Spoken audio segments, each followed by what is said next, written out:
Okay, good morning, everybody. We are finally on here. I think we're about 1 minute behind, but welcome to this week's virtual plant clinic. My name is Bill Lester. Um, I am with University of Florida IFAS Extension Service here in Hernando County. And let me make sure that everything is working correctly here. And I'm not really sure if it is. So hold on just a second. Let me take care of my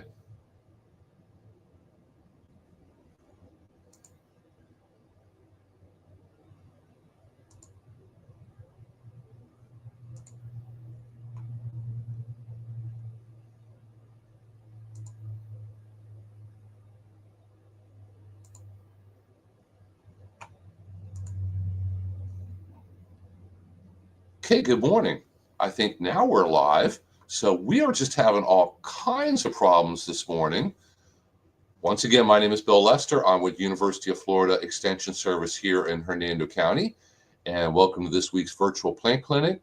If we have anybody on here with us live who has any questions, comments, anything you'd like to know about lawn and garden questions, vegetable gardens, trees, water, irrigation, whatever it might be, please feel free to go ahead and put it in the comments, and we will do our very best to get your questions answered for you. So it looks like we are live here on YouTube, both YouTube channels and Facebook. I'm not so sure about. So not sure if we're transmitting on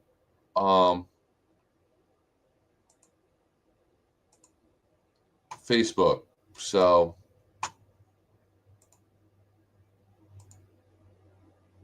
let me go ahead and try to reload us on Facebook. There we go. And there we go.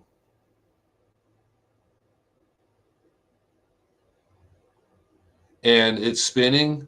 And boom, I think we are live on Facebook also. I was able to fix that pretty easily.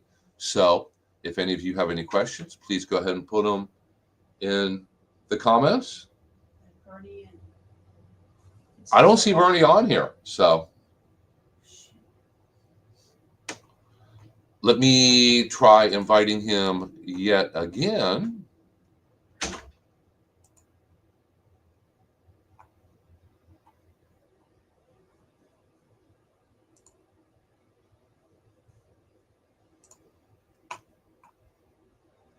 Okay, I see Alessandra on here. So Alessandra, good morning. At least somebody is on here with me live. So Alessandra, if you have any questions, please go ahead and put them in the chat and we'll do our best to answer them. Let me try inviting Bernie here one more time. So let me copy that. Let me go into my email here.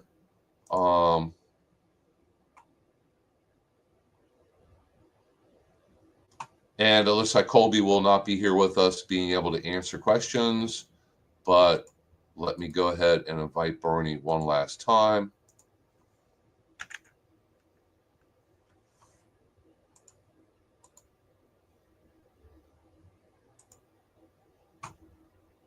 Okay, maybe the third time is the charm here.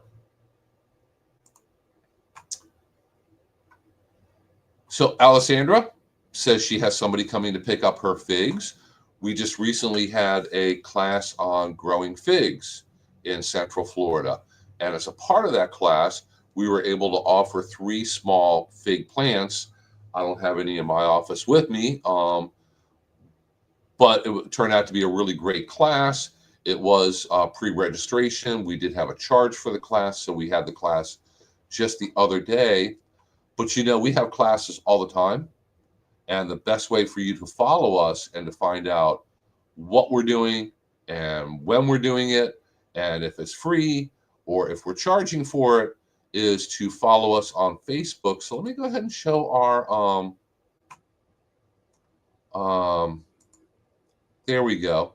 Follow us on Facebook, and if you check under the events section, every time we schedule a class, a workshop, an event, whether it's free, in person, online, all of it, we put it under Facebook events. And that's definitely the best way to follow us and find out what we have coming up.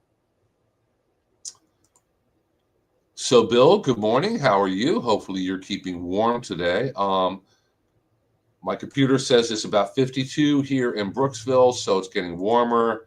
Doesn't really feel like it. Yesterday just felt cold and gray and clammy all day, and today is also. So this is not my favorite kind of weather, unfortunately.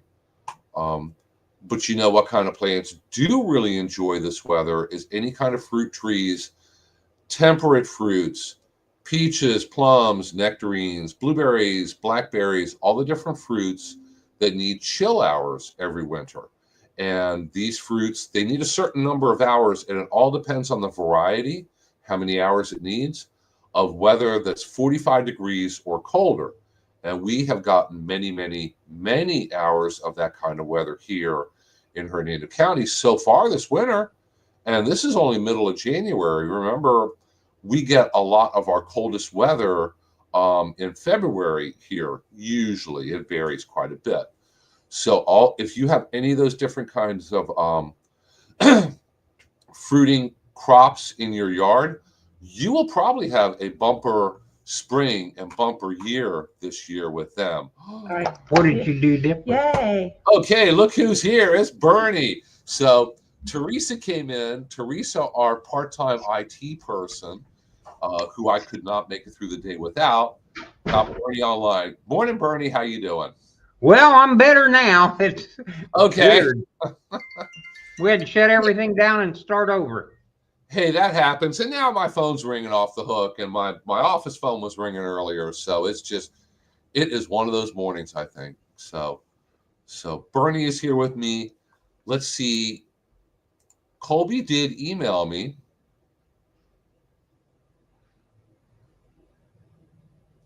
And I don't think we're going to have Colby today. He had to run out somewhere. So. All right. So it's just one thing after another today. So, Bernie, I was just starting to talk about how I don't like the chilly, cold, clammy weather, but a lot of fruit and crops really do. Because have you tried looking up or checking how many chill hours we've gotten so far? Because this got to be racking up. It's starting out well, especially if you've got peach trees. Yeah. Yeah. And what's amazing is how well the winter annuals are doing in my lawn.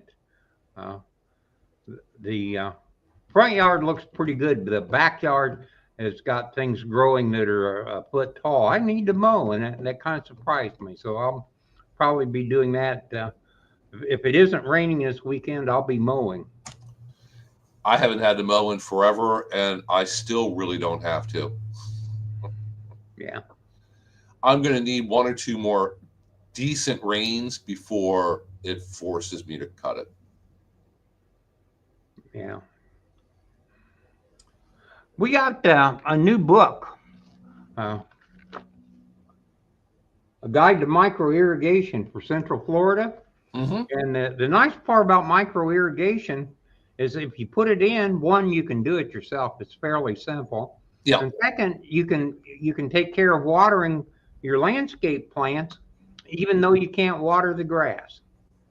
So for people that have a really nice landscape and want to solve a watering problem, this is a great way to go. You're not watering the leaves, so you don't get the fungal problems. You put the right amount of water down, so the plants are happy. Growing is much better, and it's just a nice, simple way to accomplish something that needs to be done during the summer months here in Florida. So anybody that is interested and would like one of these books, if they stop by the extension office, either I'll give them one or Teresa will give them one, and we'll be happy that they're out, one, conserving water, and two, helping their landscape.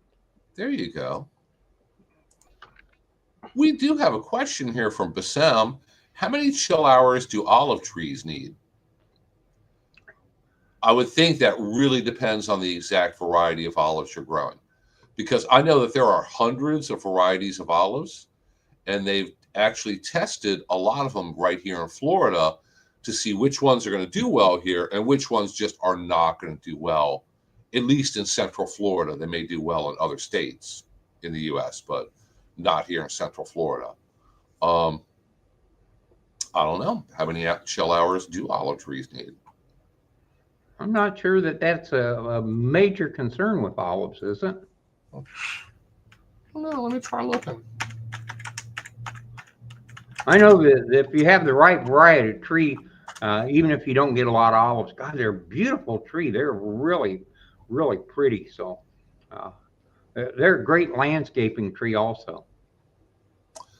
It looks like on average, and this is overall average, it's going to vary a little bit depending on the exact variety that you're growing. But overall average about 300 chill hours, which is why they can grow here, because technically we get average of 350. Seems like it's either always a lot more or a lot less some winters. Yeah.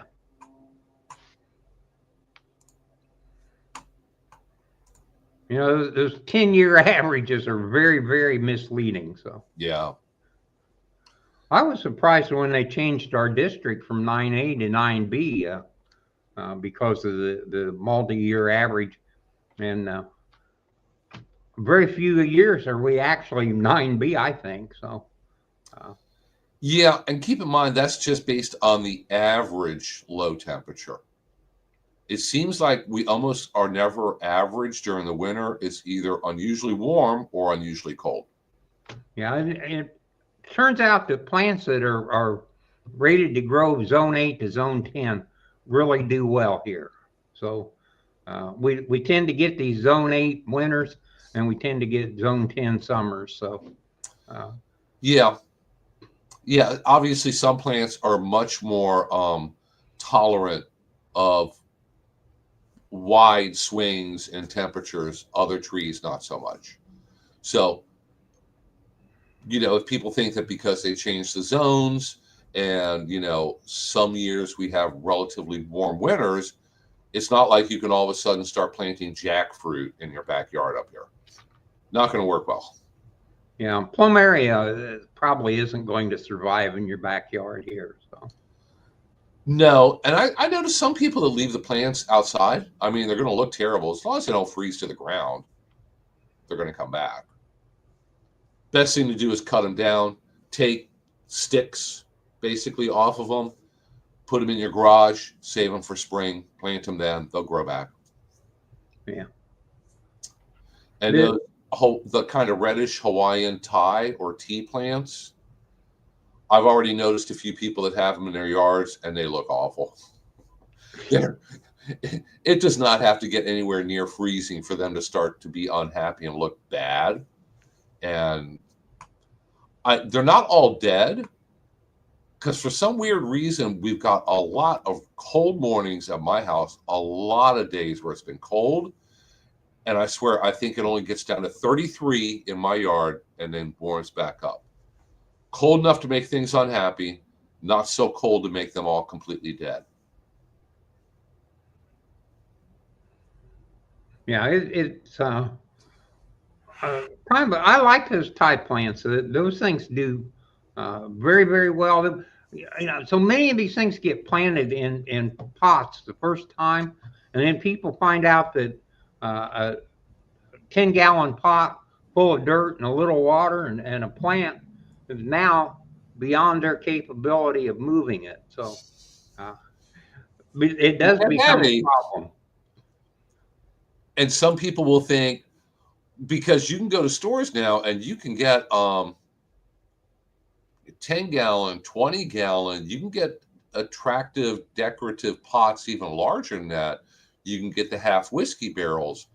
Remember, if you get a really big pot and fill it with dirt and put a, let's say, small citrus tree in it, you're probably not going to be able to move it or not move it very far. Yeah, you're looking at 100 pounds or better. So, so if you don't have something two-wheel cart with really big wheels to be able to roll it across the yard, it's pretty tough. I take all my potted plants and use a cart and put them in front of the second garage door, uh, the one where I don't have enough space to put a car, but I do keep enough space that I can put the plants inside. So they just move 3 feet back and forth, uh, depending on the weather forecast, and that's not too bad. But getting them there and then putting them back in their normal position is a problem. So that's something you need to be careful of. And the sad part about it is so nice to garden. Uh, you can pick the soil. You can really make the plants do well. You know, a 5-gallon pail and a tomato plant were just made for each other. They do very well, but you know, it's a little difficult moving them. And I had a friend that just took one of the little red wagons, raised the sides up on it, filled it with dirt, put 2 tomato plants in it. He would pull it out during the day and then put it in an air-conditioned garage at night. And he was able to keep the tomatoes coming all through the summer. So he had these beautiful tomatoes when everybody else was out. You go over in late in July, and he's got this little garden sitting out inside the garage, gorgeous. And then at night, when he put the car away, he'd just wheel the wagon inside, and the garage was air conditioned. So worked out very well. Yeah, it's that air conditioning, because you have to create the nice wide temperature spread. They stop flowering and fruiting in the summer because it's hot all day and hot all night, kind of hot all the time. And tomatoes don't like that. No, that's a great idea. And during the winter here, I know a lot of people will have a greenhouse, a small greenhouse, a hoop house. You could put up high tunnels. Those are the curved plastic tunnels over your garden. You could put down low hoops, so just that covers a planting bed to keep things warm. So there's a lot of different things you can do. They're all going to take a little bit of work and planning and energy and money to make them happen, but there's a lot of things you can try doing. Yeah, I had one of the Harbor Freight 10 by 12 greenhouses, and they're a terrible mistake to buy one. That there are no parts available, so once it starts getting either so discolored that it doesn't have enough light, or it starts coming apart from the wind, there's not much you can do about it. But when I had that going, and I had a lot of plants in there, I just had a 1,000-watt heater, little radiator type heater, and it would keep the temperature 40, 43, 44 degrees on the absolute coldest nights we had. So, and that's all the plants need. If it didn't freeze, they didn't die, and they were happy to stay in the 40s. So it doesn't take a lot of heat, but it does take some protection. And obviously you want to be careful out there keeping plants warm. You don't want to like cover plants with a blanket or cloth and put an old-fashioned metal space heater underneath it, because we want to be careful. We don't want to be starting little forest fires in our yard. Yeah. People don't realize, and if the air isn't moving, the air is actually a pretty good insulator. So you get it warmed up, it doesn't lose much heat if there's no wind. But if there's any wind at all, air is a terrible product to try and keep warm. So, anything, a hoop house, a tent, just I always found that for the garden, you could just take a box or a waste basket, turn it upside down over the plant. And unless it was in the teens, that was pretty good protection overnight. So, I've used empty trash cans, empty waste baskets, empty recycling bins work well. And if you're growing plants that are reasonably, labeled for and adapted for your area, you're not going to have too many problems.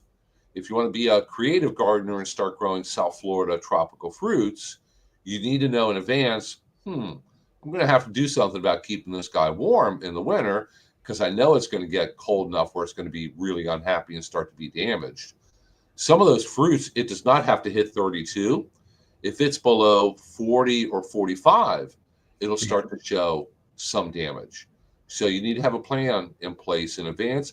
And a lot of people, I know people in Citrus County that grow carambolas, I think jackfruit, I think a number of different South Florida tropical fruit crops, and they do it successfully, but they have everything in place to cover it and keep it warm during the winter. We had a neighbor that built a little shed around his banana plants, and That worked. He took some 2x4s, just stuck them in the ground so he had some vertical, and wrapped plastic around it. Put a couple of light bulbs in. You go by at night, and then everything's lit up. You can see his banana plant real well. But that's all it took, and he did that for a couple of years, and then I guess after he was finally successful at getting bananas, he didn't care anymore. But that is one, if you don't protect it, you may go 5 or 6 years before you see any fruit. Yeah. Same thing with avocados. People try to grow them here, but if they get damaged and knocked back every winter, they'll stay alive and they'll grow back and it'll be an attractive tree. It just never gets to the point where it's going to flower and get a nice crop of fruit, because every winter it's getting knocked back, has to recover and grow, knocked back, and you go back and forth like that. And after a while, it's like, am I ever going to get avocados? Yeah, maybe not. There are some avocados that take this weather pretty well, but they're very small avocados with almost no meat in them, so they're pretty much not worthwhile. But if you just want it for the look of the tree, or to tell people I'm growing avocados, or your neighbor can't do it, that you can be successful, but you can't necessarily be successful with the varieties that you'd like. Yeah. BJ points out that Christmas tree limbs and Amazon boxes work well also. Oh my gosh, I always have so many Amazon boxes in the garage I always have a never-ending supply of them. And I have gotten over the years pictures from people in Spring Hill of avocado trees and mango trees. Lady sent me pictures. She said, we just bought this house in Spring Hill. We just moved in. I got a tree out back, and I'm not sure what it is. And she sent me pictures. I thought it was fairly huge. It was almost as tall as the house. Beautiful mango tree with mangoes on it. And I said, congratulations. You're one of the few people here, and I don't know how it happened. You must have planted it in the magical, perfect spot. Somebody took care of it, hasn't gotten a lot of severe freeze damage, and actually had a crop on it of mangoes. And that's not easy to do here. So people say, can I grow mangoes? Yeah, you can, but only one person out of 100 a lot of times is successful. Same thing with avocados. There's varieties that take colder weather better. I just rarely get pictures or see or hear from people that were successful with them and got a good crop off of them. Yeah. So Bernie, BJ asks, any ideas on protecting loquat flowers? Because loquats, or Japanese plum, flower at a kind of unusual time of year. They flower in the fall, and then they form the little loquat fruits, and they're going to be ripe, and you're going to pick them in the spring. They even have an annual loquat festival in either Port Richey or Newport Richey in March, I think, that you might want to go to. You can make loquat jam and all kinds of stuff. What do you think? Well, the trees get too big to realistically be able to protect them. And if you have a windbreak, you pretty well get through the winter. They will take a fairly low temperature. I mean, it's I'm sure they're good into the mid 20s, and then after that, they get iffy. But uh, most winters, loquats do well in Hernando County. So, um, it's just when you get something that's that big, you really don't protect it anymore. It's like the caterpillars falling out of the oak trees. Uh, you don't go out and spray it because what in the world would you spray it with? Huh? And we don't want you up on a ladder with a backpack sprayer and things blowing in your face. We don't want to hear or see that kind of stuff. Yeah, 50 feet in the air with a really high pressure spray system, it just isn't going to cut it as far as I'm concerned. There's people that spray orange groves, well, where they've got those big sprayers and they're running high pressure and you know that, that's a very unique situation, and they can spray about any size tree. But the question is, why would you? Yeah. If I mean, that's a lot Well, of poison that's going to end up in your water system. and apparently with loquats, the actual tree, the tree and the leaves can take temperatures down as low as 10 degrees, which I don't think it's ever gotten quite that cold here. Don't hold me to that. I mean, maybe way back in the record books, it did one night. But BJ's correct. The flowers and the fruit are only going to take temperatures down to about 27.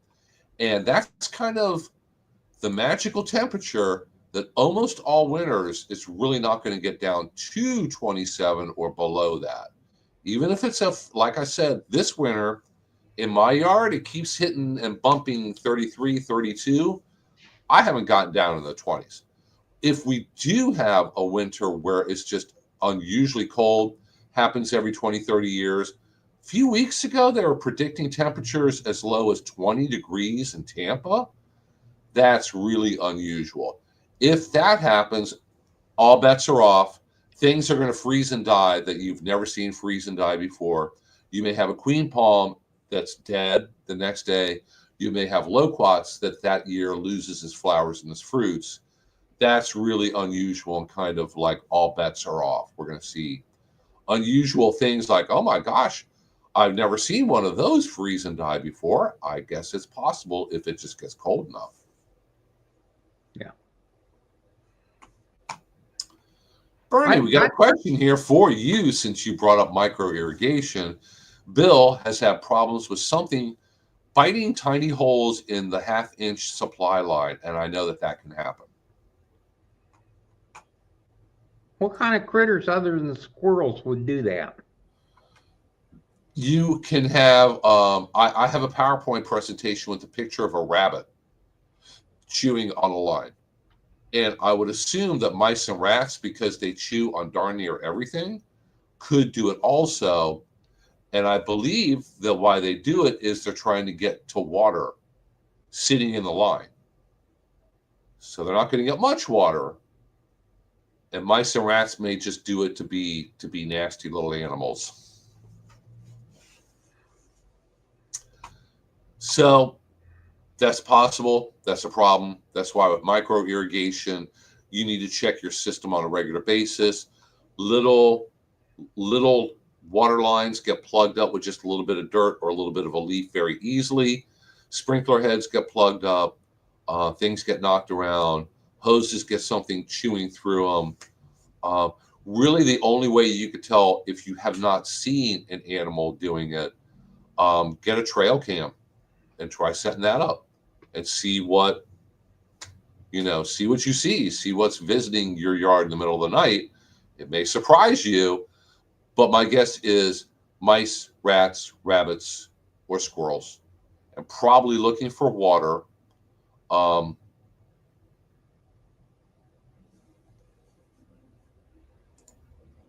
I don't know if it's better to put your lines under the mulch or on top of the mulch. If they want it, they're going to find it and get to it either way.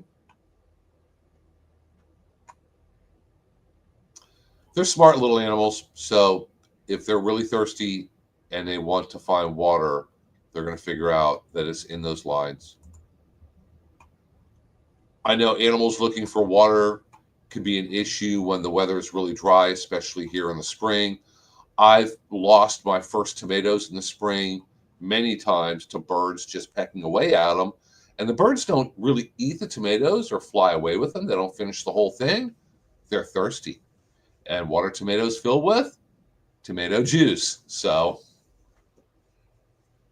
it happens, unfortunately. There's really no way to completely block wildlife.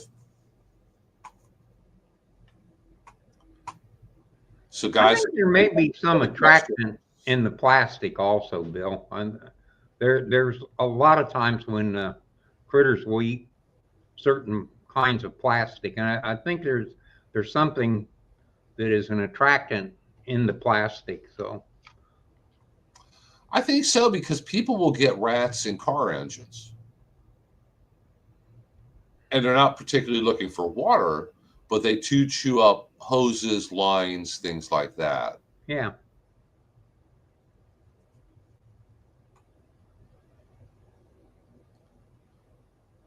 So, folks, if anybody has any other questions, if you want to go ahead and put them in the chat, we will do our best to answer them. And Bernie, have you gotten any phone calls or anybody coming in today so far, or is it too cold? Well, I haven't had anybody today, so I had a great week last week. I really enjoyed that. I had one of the nicest couples come in from New York. They're here about 6 months, and then they live in New York 6 months.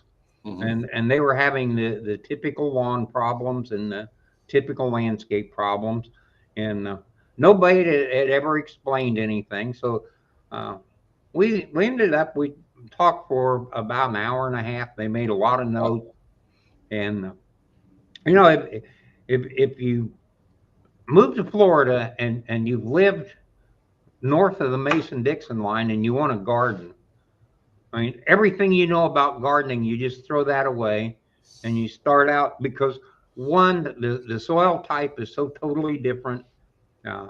It requires a different approach.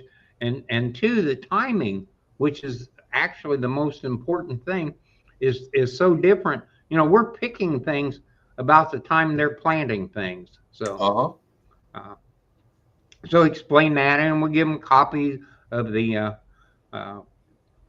gardening guide, and we'll give them copies of the how to take care of the lawn thing. And the lawn thing is a problem. That, you know, the truth is, grass is something that really is an exotic plant in Florida. It doesn't want to be here, and we're forcing it to grow here. So where, you know, if you're in New York and you have a bad spot in the lawn, you run down and you buy a box of grass seed, you go home, you throw it out on the lawn, and boom, you have a beautiful, perfect lawn again.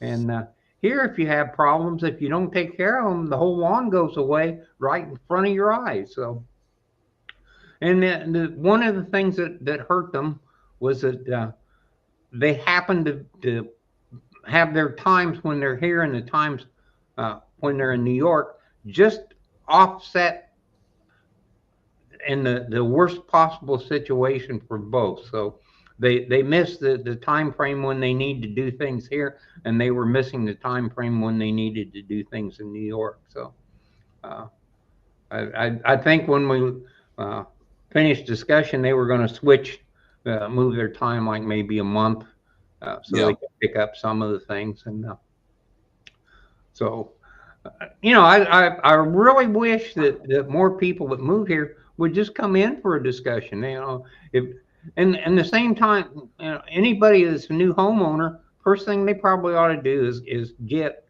a soil sample. You know, you have 3 houses on the block, and 2 of them get great everything, and 1 of them does terrible, and they come in, they don't understand it. Well, when they leveled the ground to put in 3 houses.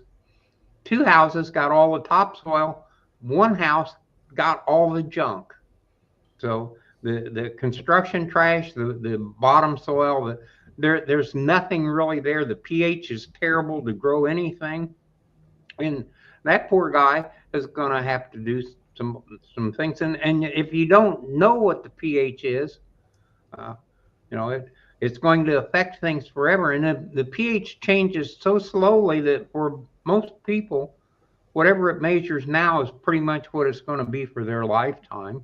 Yeah. And a lot of places, the pH in the front is totally different from the back, because the soil that's in the back is stuff that they had trucked in from a swamp somewhere. And one house will get something great, and the next house, it might as well be concrete as far as growing things. So, a soil test of the front yard and a soil test of the backyard, at least you now have some starting point. And if you've been here years and you know what grows, that's fine. But if you're new, you can lose thousands of dollars buying things that aren't going to work. If you have a really high limestone front yard and you put in a Bahia lawn, how many times do you have to replace it before you realize that a Bahia lawn isn't going to grow in a pH of 7.5? So, these are the things that we know about. Yeah. We're glad to pass on, and we do. And if you come in, we'll give you a plant guide, or if that's not what you need, maybe you've got a fungal problem, or you want to grow some exotics. Will a particular cherry tree grow here? Probably not. But if you can get one for $20, you can always try it. But I wouldn't go out and spend $300 on this beautiful cherry tree, because you're wasting $300. So, if we could just have the ideal package for every newcomer that answered all these questions. You open it up and it says, what's your question? And they ask, and then the little box answered. That would be ideal. But until that point, that's what we're here for. Yeah, and with so much growth and new home construction within the county, and I'm sure with every other county in Florida, pretty much the whole state is growing still. We see a lot of those problems, and you're right, in new subdivisions, new home developments. It depends. They bring in fill dirt. So they level out your front yard after they're done building the house, and they bring in a bunch of fill dirt. And it depends on if you got a good dump truck load or a bad dump truck load. And your front yard might get good, the backyard might get bad. It's all variable. It's not like you go out in the middle of the woods, clear a little area, build your log cabin, live in it, and all the soil and the whole area around you is what it's been like for 1,000 years. It's not like that in new housing subdivisions. So you need to get a soil test done to make sure it's not really unusual one way or the other. I think I mentioned once before, a gentleman got a soil test. He built a house out in Royal Highlands, and they put in this Bahia lawn, and the Bahia lawn looked really, really terrible. He got a soil test done. I pull up his results. Phosphorus was very low, 0.0, no detectable phosphorus. pH 8.5.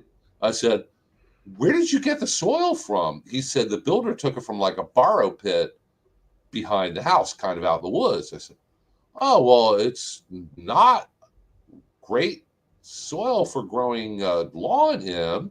I said, you will eventually get weeds that'll grow in it. And he said, well, that's okay. That meets my needs. That meets my goals. So he was able to carry on and live with it. But I've seen some really unusual numbers and readings with new home construction.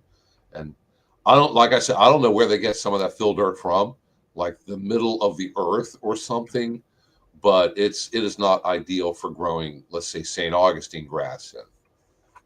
Yeah, I had a lady that uh, the neighborhood she was in, the backyards uh, were very, very low. So they put in 4 foot of fill for everybody on her side of the road. So for about 2.5 blocks, they raised the backyards 4 feet. And she was trying to garden, and she says nothing grows in my garden. Well, after the soil test, she had a pH over 8, and she said, "Well, what does that mean?" I said, "It means that that's basically limestone that they filled it with, and now you've got 4 feet of limestone." I said, "You can't garden in that. It not anything's going to grow." So she left here, and on her way home, she stopped and bought another house and sold her house in Brooksville just because she wanted to garden. I thought, well, if you can afford to do that, Yeah, more yeah, I power know to you. that's one solution. Raised beds, containers. I mean, there's other ways to get around it. But you're right. If they put in 4 feet of fill dirt and the pH is 8.5, no way you're going to be able to change that long term. Very, very temporarily for annual crops, you could use garden sulfur, but you can't keep using that because then you're going to have excess of sulfur, sulfur toxicity, and it's just not going to work long term. And you can adjust your soil pH, but it always drifts back to what the natural pH is. Always will go back to where it was. And Bill, yes, I mean, you can look in some yards and you have different colored sands, kind of orange clay, light gray sand. A lot of times it's yellow. A lot of times it looks exactly like beach sand because it's kind of the same as beach sand. All depends on where you live. All depends on what they put down before they put your house and your lawn on top of it. And it could be anything and everything imaginable.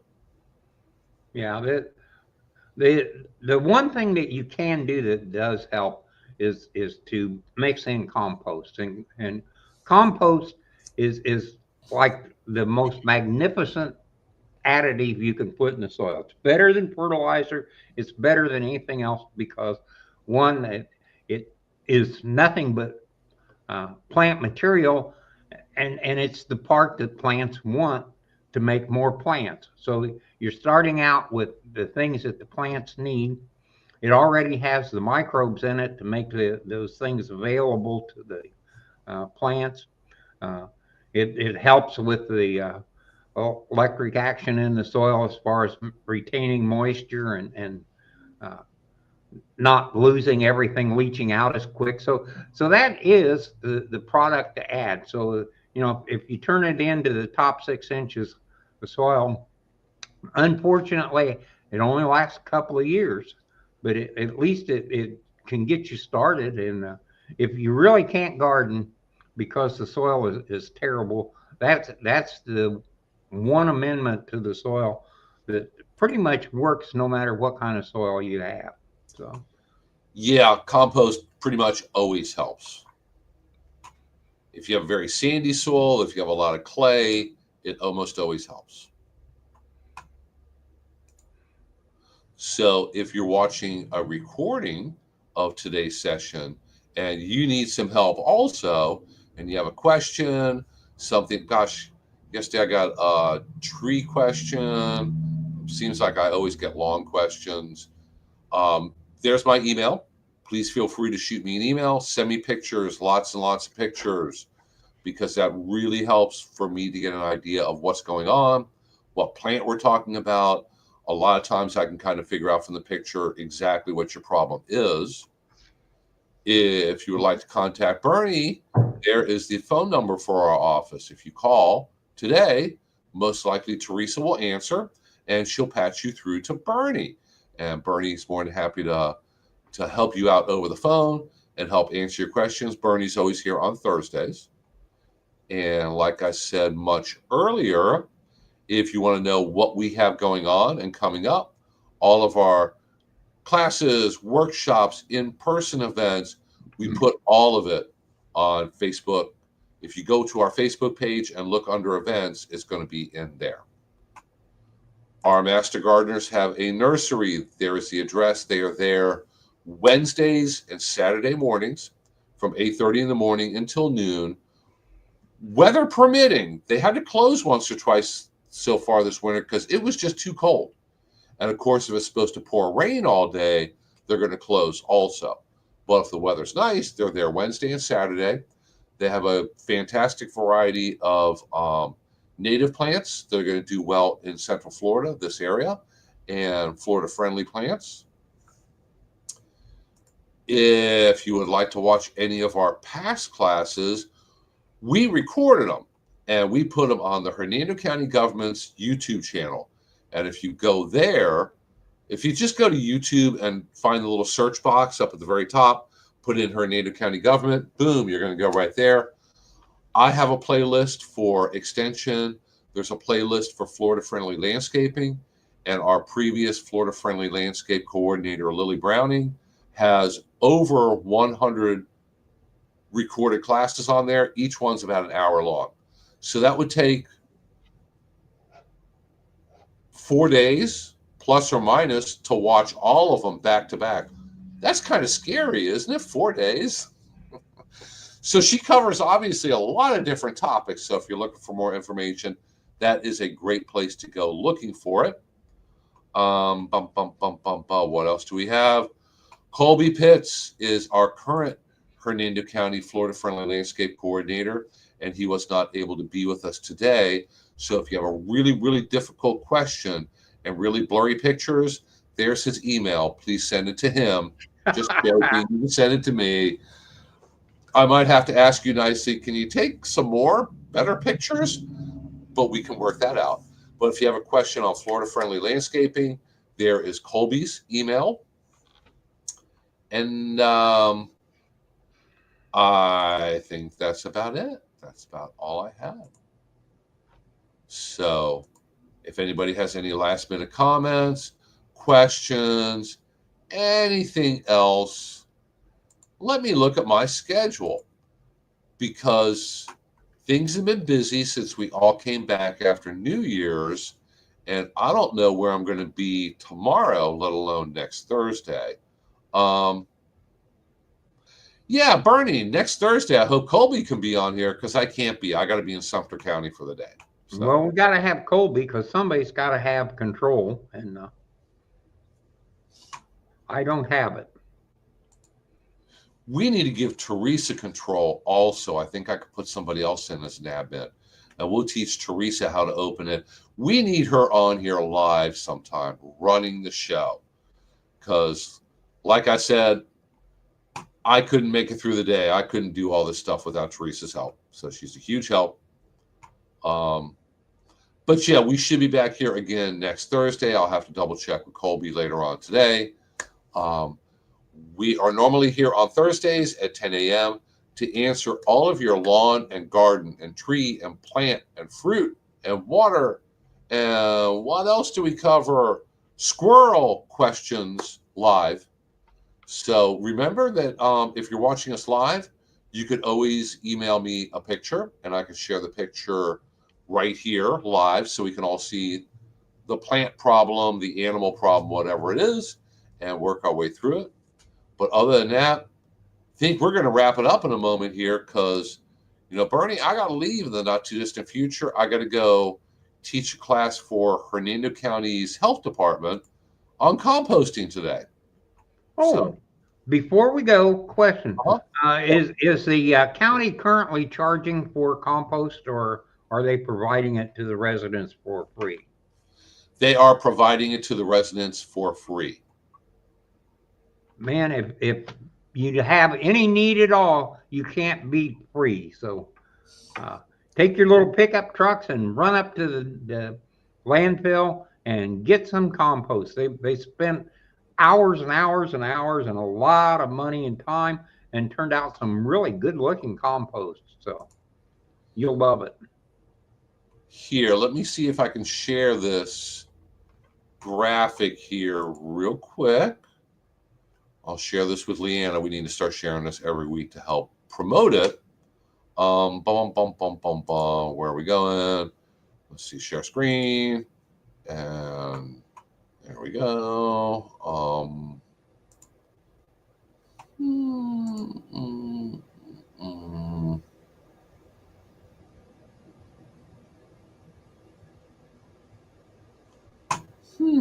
Let me try one more thing here. Aha.